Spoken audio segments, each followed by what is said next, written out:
piano plays in the background for just a second. When Adam and Eve sinned, God finds them trying to cover their shame. And he says, okay, Adam, okay, Eve, all I asked for was obedience, and you broke the rule. So we got to go. God grabs Adam and Eve by the hand, and he begins to lead them east towards the edge of the garden. And I don't think Adam and Eve knew this, but God did.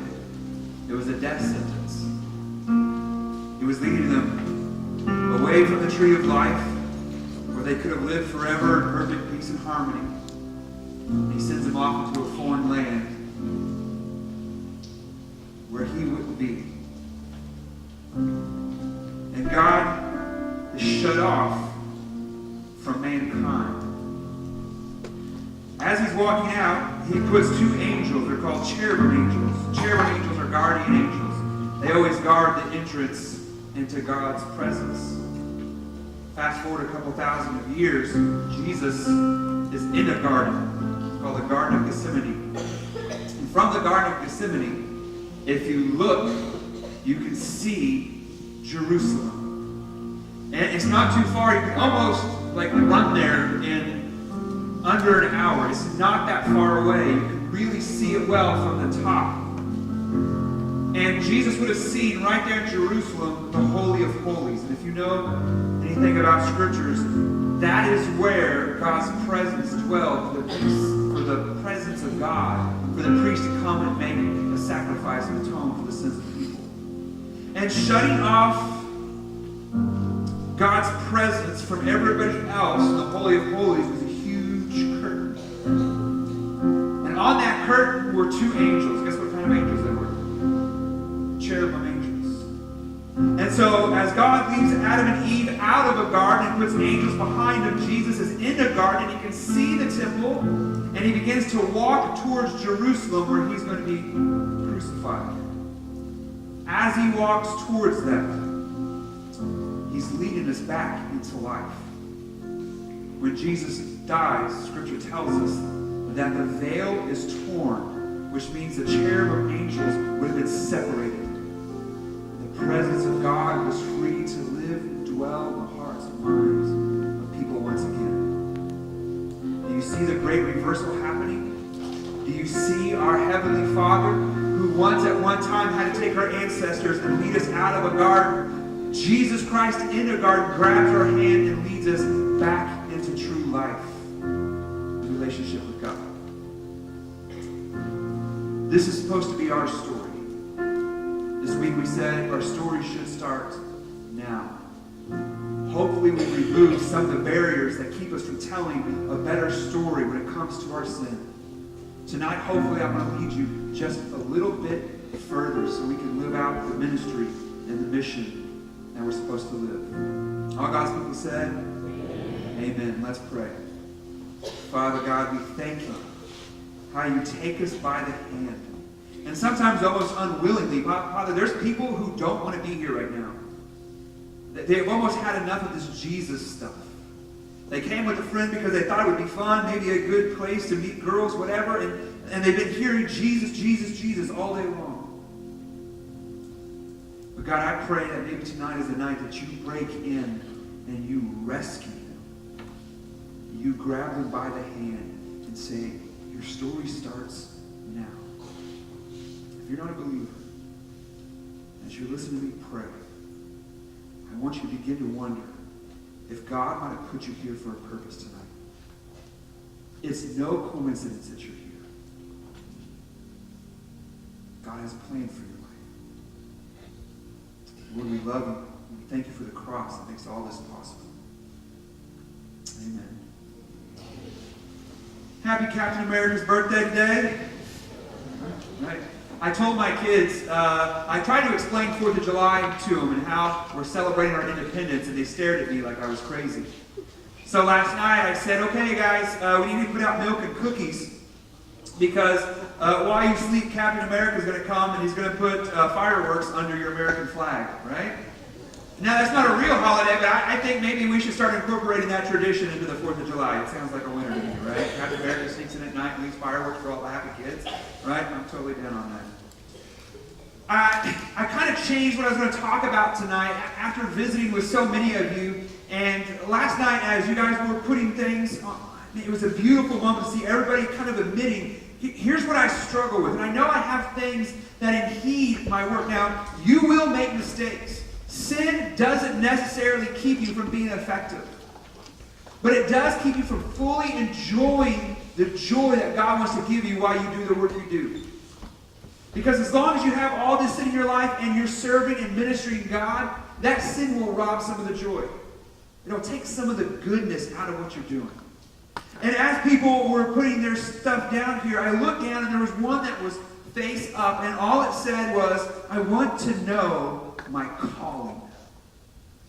And as I went and I visited with you guys today, everybody kind of just said, I don't know what I'm called to do. I don't know what it is I'm supposed to be doing.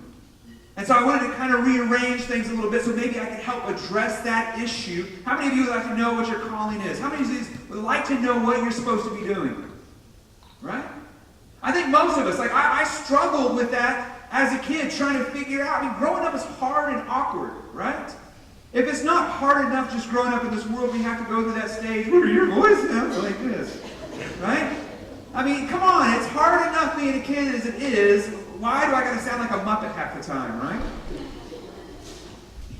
And in this struggle to figure out who I was, I went through every stage imaginable. So when I was in high school, I was really on this search. It started in middle school, but it really took effect in high school. I was like, you know what? I think I know who I am now. And it usually had to do with the music that I was listening to. Whatever music I listened to affected what kind of stage I thought I was in. And many of you probably, some of you might know Nirvana, right? Have you ever heard of the band Nirvana? Nirvana and Pearl Jam were huge when I was in high school. And so grunge, like you wore flannel, even if it was like 105 outside, we had these thick, long sleeve flannel shirts. My bangs were down to my nose, my hair was all shaved underneath, and I pulled up a little ponytail. I had my ripped jeans, and I'd write Pearl Jam with a big marker on the side. And I finally found my place. I was like, man, I love this music and this rebellion. This is me.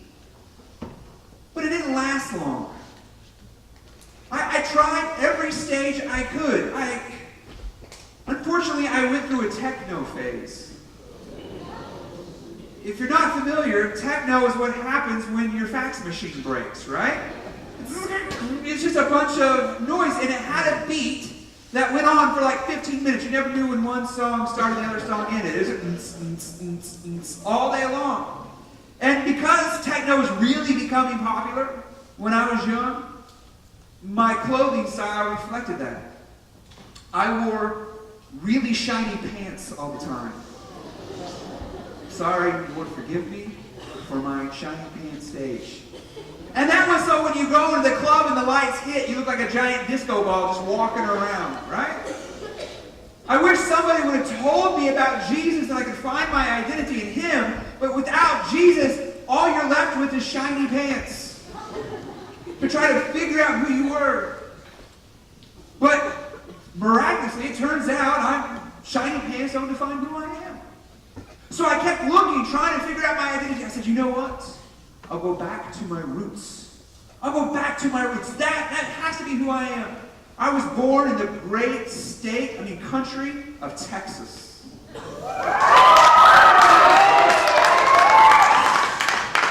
And I left when I was 2, so I know nothing about it. But I thought, well, I was born in Texas and I live in Oklahoma. I have to be a cowboy. Garth Brooks had just broken onto the scene. So I went and I got my Justin Ropers. I got my hat, which makes my ears just do this.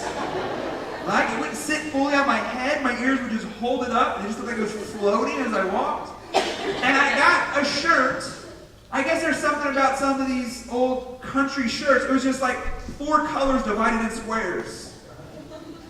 And I would wear that around. And no matter how uncomfortable the boots were for me at the time, I walked with pride because I had finally found myself. I'm a redneck. Praise the Lord, I know what I should be doing with my life. Chewing tobacco and fixing trucks. Off-roading, noodling, right? Stick your hand in the hole and catch a catfish. But if you can tell by the way I'm dressed, that stage didn't last either. And this is what we all go through, the stage of trying to figure out who we are. The problem is I didn't go back far enough. I stopped at where I was born, not where I was designed to live. I was looking at myself, not looking at God for who created me and who I should be. The very first sermon I ever preached, I had this little bird that was carved out of wood. And my dad had traded it in the jungle for a watch. This tribesman come to him, he says, however he said, he says, I want your watch. My dad has this little cheap Walmart watch that he wore into the jungle. And he said, well, I can't, I need this watch. I need to know when to feed the team and stuff like this. And this guy was really enthusiastic about it. So my dad said, okay, well, what do you got for trade? You're a trading culture.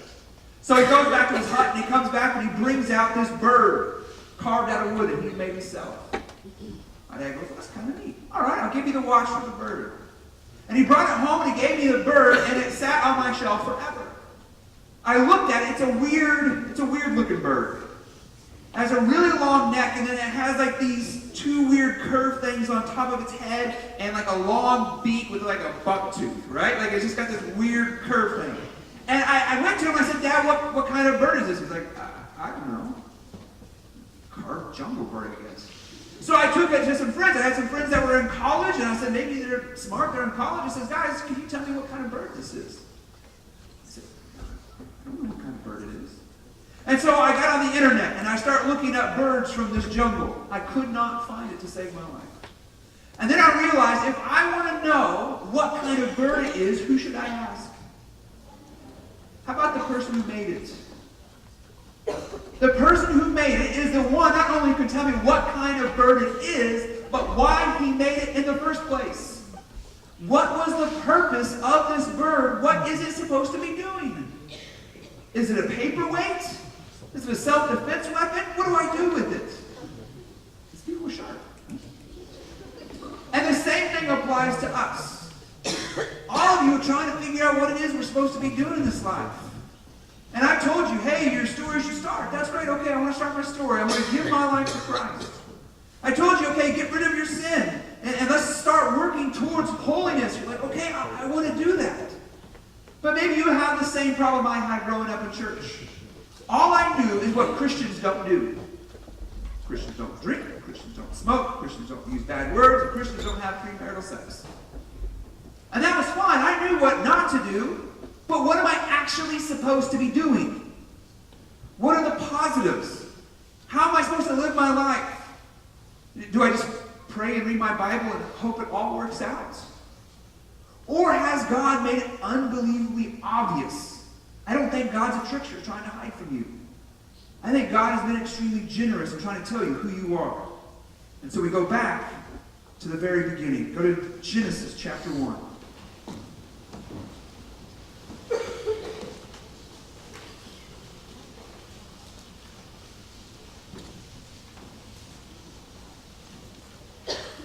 Genesis chapter 1. We'll start reading at verse 27.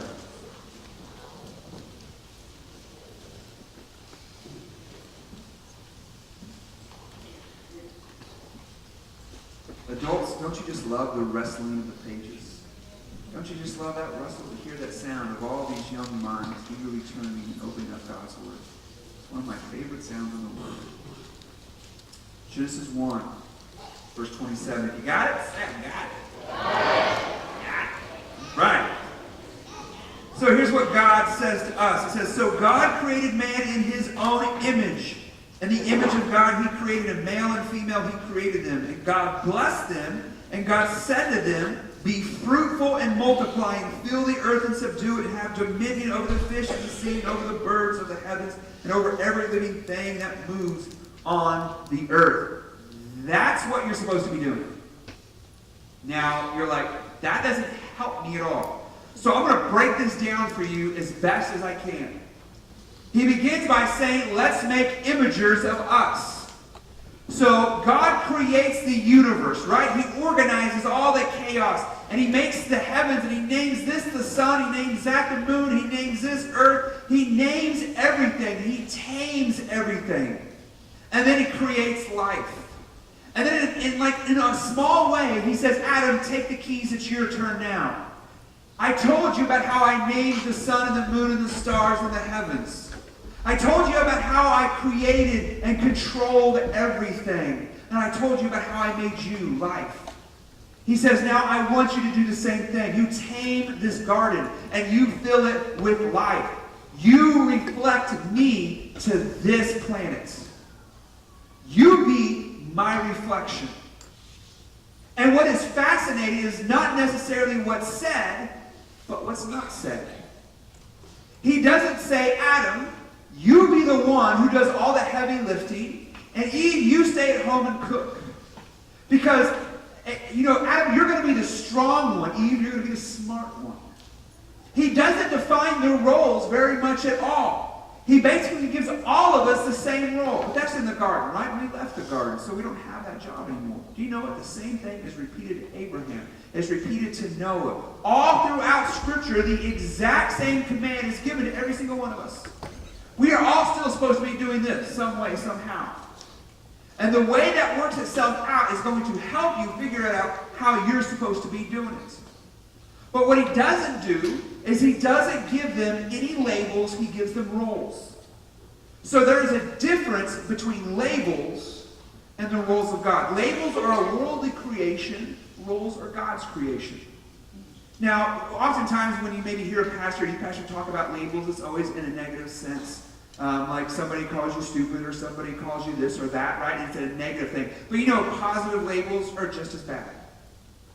How many of y'all remember the movie Hunchback of Notre Dame? You know that story, right? Most of you? There was a Disney version of it, and the story of the Hunchback of Notre Dame is about a guy with a huge hump who's disfigured. And he's in one of the most beautiful churches in all the world, and he's stuck up in the bell tower, which is the ugly part. And he's so disfigured and he's so ugly, he's trapped in that bell tower because everybody makes fun of his appearance.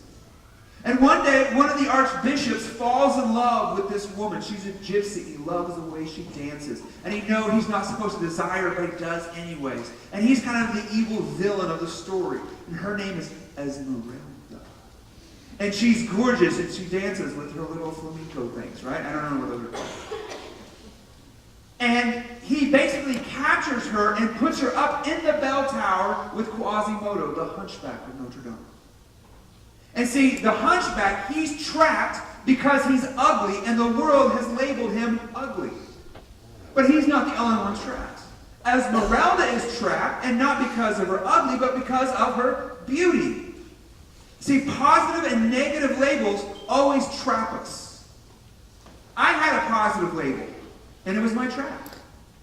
I was trying to figure out where I fit in the kind of social structure of school. And I wasn't the straight A kid, so I wasn't the smart one. I can't dunk a basketball, even like a little Nerf one on a small, I don't have any vertical. So I was never the athletic one. And I couldn't figure out where it was I fit in until one day in school, everything was quiet. And I made a toot noise with my mouth. And the people in the class, they started killing me. That was funny, man. And all of a sudden, that got a laugh. Well, I know other things that get laughs. I've been making my family laugh all the time. But I just did that for fun. But all of a sudden, I got this positive reinforcement from my peers for my comedy. And the teacher called me up, Caleb, you need to come up here. Caleb, I heard that a lot. Caleb, you need to come up here. Come. You think it's real funny being the class clown, don't you? That's where I fit in. I do think it's funny being the class clown. I know where I belong. I'm the funny one. And so I started acting out more and more and trying to be the funny one all the time. And at first I really enjoyed it. I liked being the funny one. But my friends would introduce me to people. They're like, hey, this is Caleb. You'll like him. He's really funny. But because they did that, guess what? Now all of a sudden there's pressure on me. I better be funny. And what happens if I'm not funny? Are they going to like me anymore?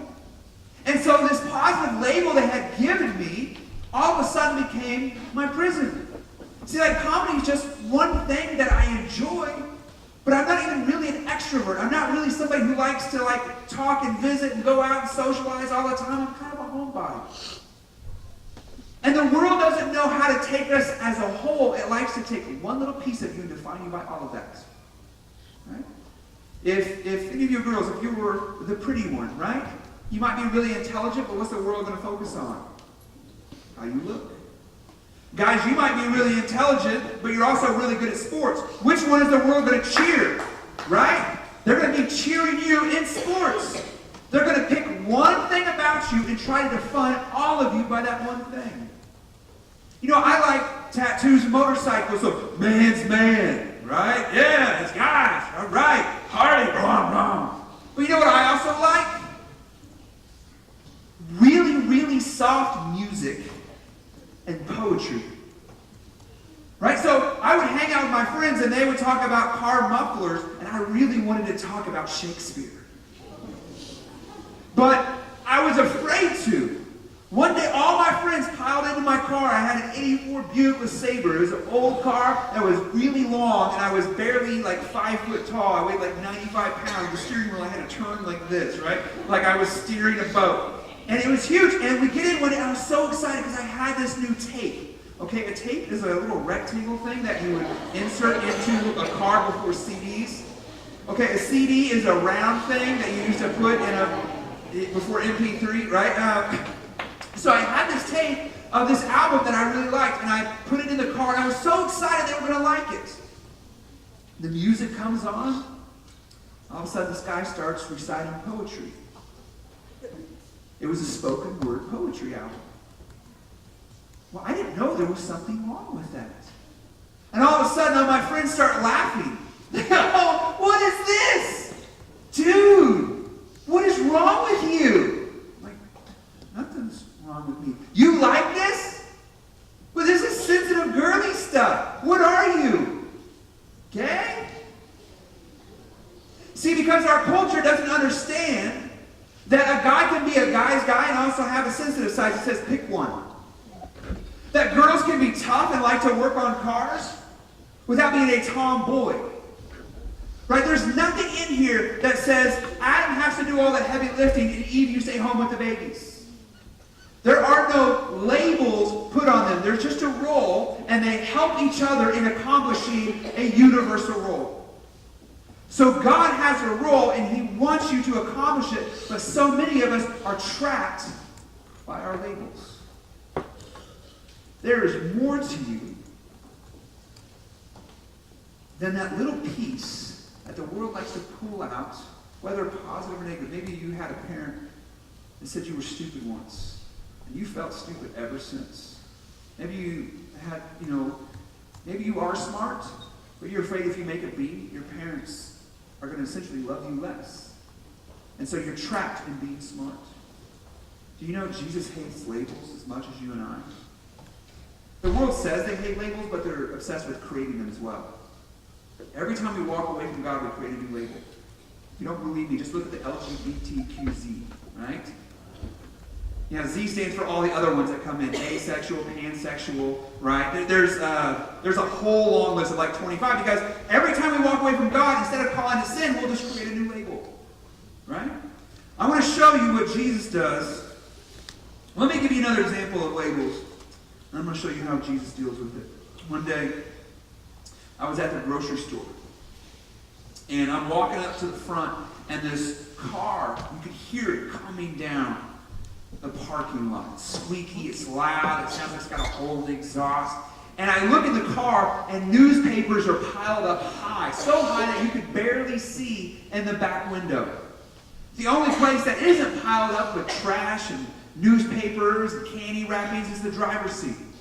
And I see an extremely heavy-set woman driving the car, and she pulls into the handicapped parking spot. As she opens the door, you can see her struggling to turn herself around and get out. When she exits the car springs begin to squeak, and as she gets out, it rebounds and pops up like this. She begins to walk to the front of the grocery store, and she gets in the little electric cart, right? And I found myself saying, if only she took better care of herself, she wouldn't have this problem. If only she didn't drink so much soda, she wouldn't be in this position. If only she had better self-worth. If only. And I stood there on my throne of judgment, congratulating myself for being better than this person. I work out. I'm in shape. I don't drink soda. I do all the right things. That's why I'm better. And I looked at her and I was like, man, what a shame. What a waste of life. If only she would live like me. And in my pride and my arrogance there, you know what I did? I removed from her the fact that she was created in the image of God, and I slapped her with the label of fat, lazy slob. I have no idea what her background was. Right? Her husband could have passed away tragically. She could have lost somebody really close to her. And the only way she knew how to deal with her pain, because the Christians around her never reached out, was to try to find joy in food. I don't know what her background was. But she could have been struggling immensely, and we love to stand on our throne of judgment and mock those that are different than us. Can I explain to you how Jesus would have handled the situation? If you got your Bibles, turn to John, the 4th chapter.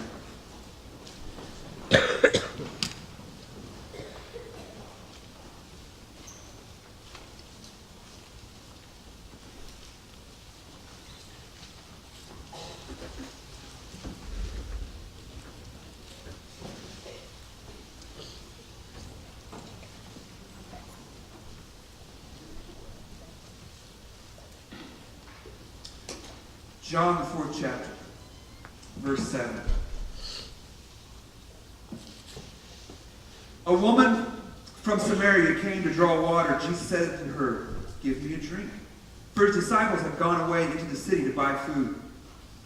The Samaritan woman said to him, "How is it that you, a Jew, ask for a drink from me, a woman of Samaria?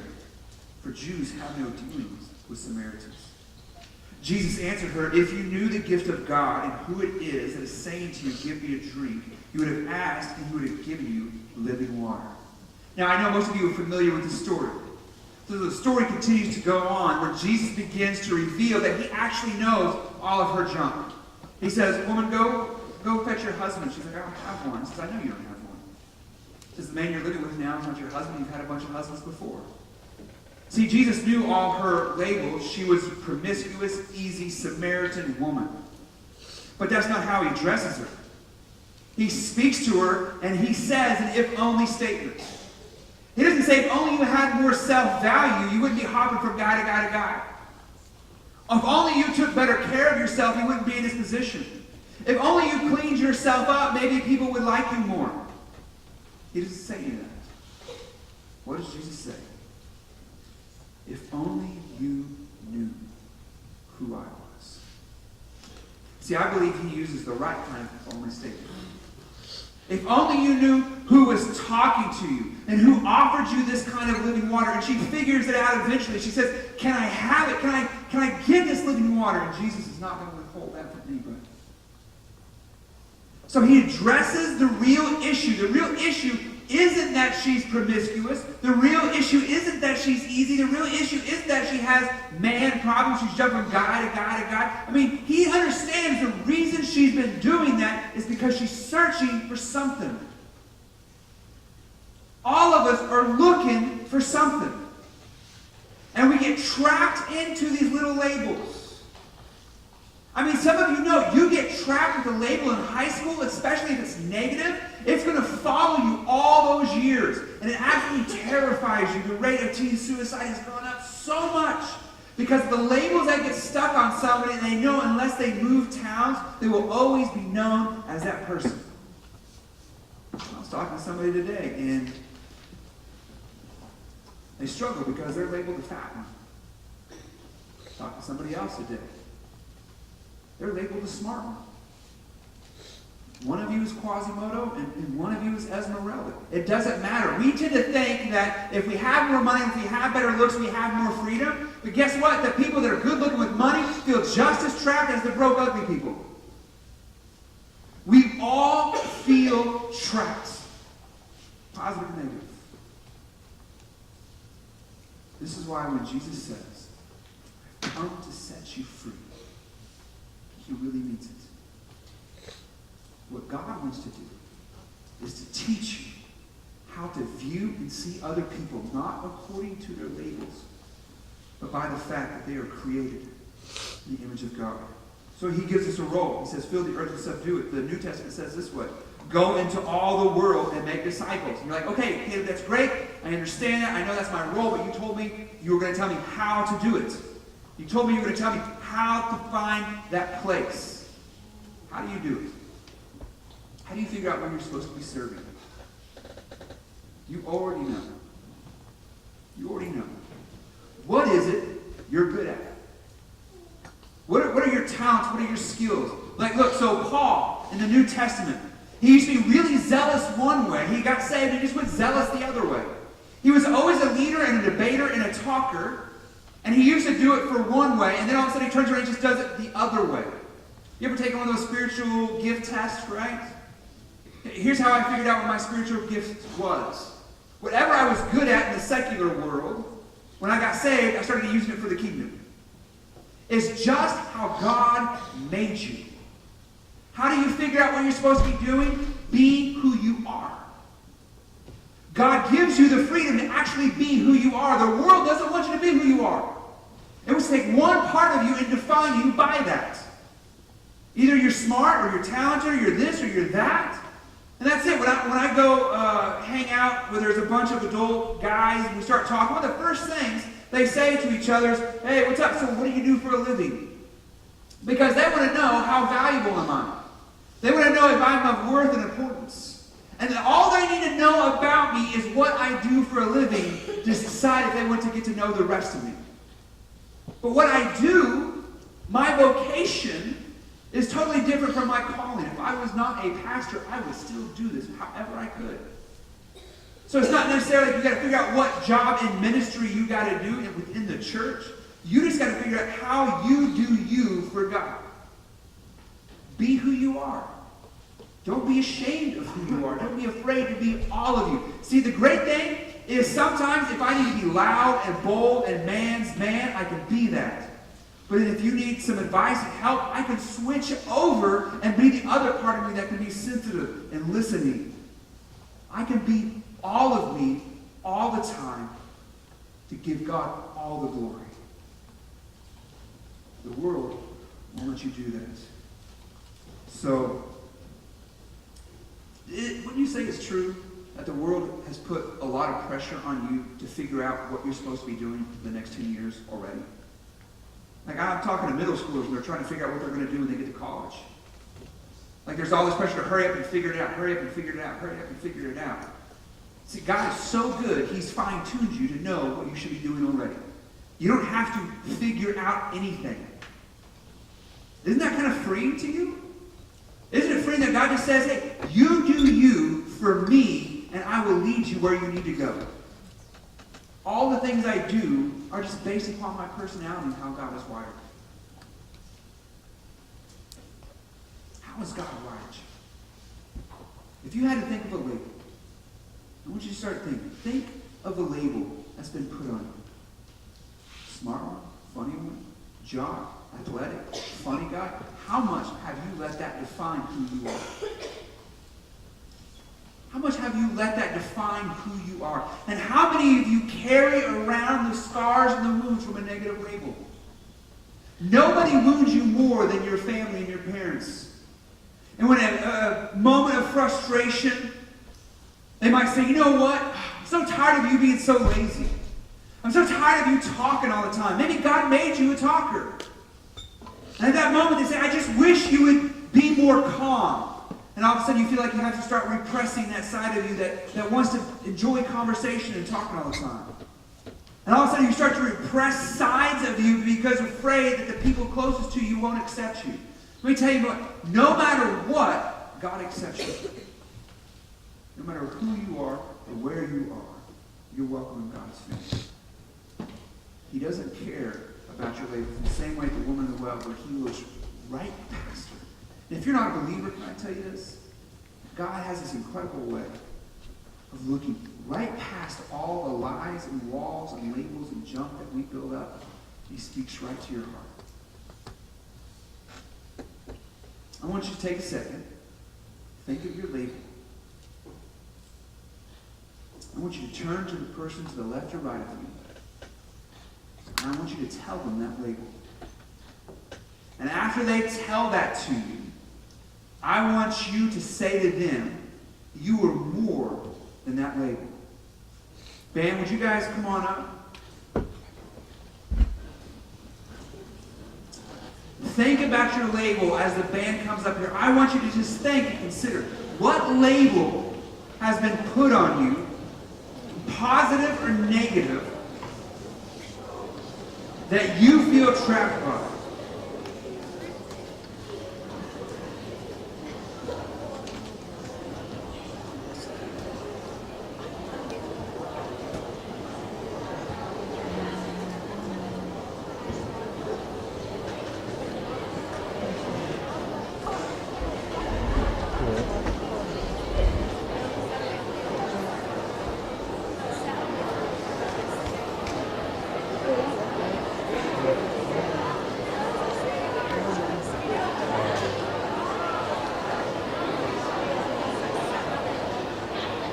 Okay, all eyes up here.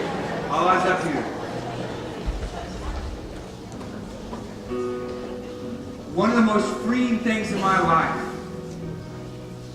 was learning the fact that I am more than how the world tried to define me. Learning that I can live my whole life and not just part of it for God. Sometimes we use Christian as a label. It's something we just slap on ourselves so our parents and our friends will stop asking about us. But you know what? Jesus says, if you love me, you will obey what I command. So you claim to be a Christian.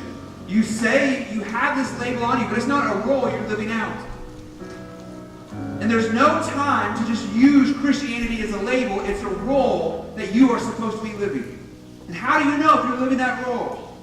Well, Jesus says, if you love me, obey what I command. I hate those words, obey and command, don't you? Man, I got a rebellious personality. You tell me I need to obey a command, it's a good way to get me to do the exact opposite. But he's a good God, and what he's trying to do is the same thing I tell my kids. Get out of the street, you're going to get hurt. See, the rules of God are not a prison. The rules of God are the fence of a playground so that we can play safely without getting injured. When Scripture tells you this is how you treat the people around you, that you should wait until you're married, that you should do this, you should do that, it's not him trying to just control you because he's mean and oppressive. It's because he knows how we should play best. I burned my label. I burned it. I threw it away as garbage. I burned my label of Christian. I began to take on the role of a Christ follower. Everything else in the universe obeys God. Everything. Like if God tells a mountain to be this high, that mountain is that high.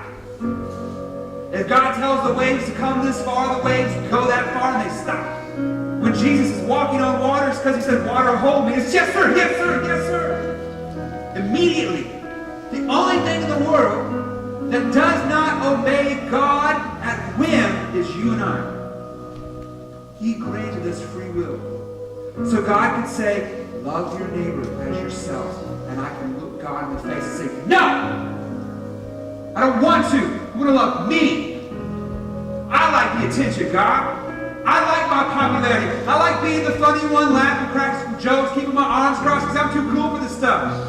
And God doesn't strike us dead immediately. If I was God, I would have done it. But God is slow to anger. quick to love. See, we think disobedience sometimes is funny. You were created to be obedient. Everything else in the universe sings this song of obedience towards God. And here we are, out of step, out of rhythm, squawking our noise out of key. And we think we look cool. It's a lie we tell ourselves over and over. God is calling you to get into rhythm with the song the universe has been singing since creation. He's asking you to take on the role that you were destined to take on. We put some sin out of the way so that maybe you can do the ministry you were called to do. We're getting rid of our labels so that we can take on this mantle that we were meant to take on and fulfill our role. And now we know what we're supposed to be doing with ourselves. How did God make you? We'll do that for Him.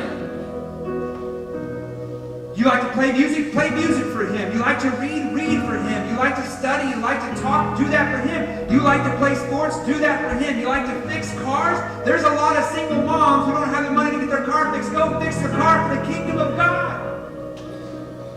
If you don't know how to do anything else but buy a $5 pizza, take it, walk into a tattoo shop and watch God change the lives of people.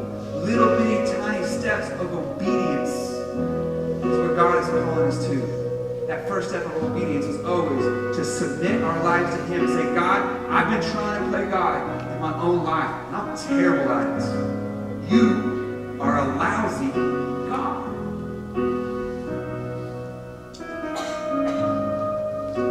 Girls, men make lousy gods, don't they? Guys, don't worship women. They make lousy gods. We're designed to worship. We either worship ourselves or we worship somebody else or we idolize. We were designed to worship, but you're only in rhythm if you worship God. So that first step of obedience